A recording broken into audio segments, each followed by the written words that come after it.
we should. We're prime. Don't forget, without us, the whole world collapses.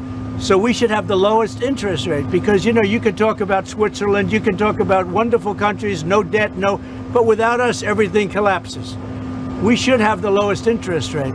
And if you took it down 3 points, not a little bit, but 3 points, if you got us down to 1, we would save more than $1 trillion, basically with just a paper transfer. You wouldn't be cutting costs of anything, you wouldn't be building anything. Just a move of the hand saying we're going to lower interest rates, you would save $1 trillion a year. And there's nothing you can do to save that kind of money. Well, we had a little talk about it, and I thought it was a very productive talk.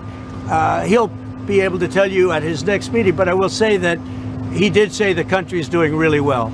And the country is really doing well. Mr. President. Yeah, please, go ahead. How would you describe your talk with him? Would you say that the energy was tense?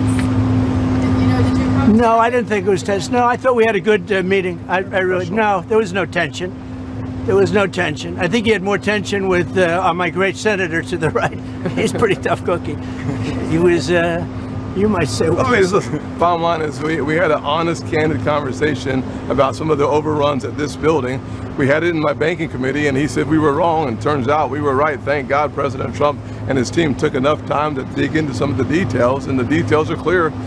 We need to get this project done. We would like to keep it where it is or a little lower, but at the end of the day, the point is that instead of talking about interest rates, instead of talking about first-time home buyers, instead of talking about the heat in our economy, that's a good thing. We're talking about an overrun on the Federal Reserve building as opposed to the Federal Reserve objective of lowering and keeping our economy full. You know, as an example, they built parking spots under a building next door. Really expensive. That's very expensive. When you're starting to build parking lots, underground parking lots, that's a very expensive thing. A lot of people I know, they park their car and they walk a block or 2 blocks or something. But it is a very expensive thing. But that is what it is, and that's okay. Mr. President. Is this project a fireable offense? What? Is this project a fireable offense for Jerome Powell? Look, I would love to see it completed. I don't want to put that in this category. It's a very complex thing that could have been made simple. I built a great hotel, and the great hotel that everybody in this group knows very well, it's called the Old Post Office, and it's a much bigger project than this, and I spent $200 million building it. And it was taken down to the steel, for the most part, taken down, you know, you've seen it go up.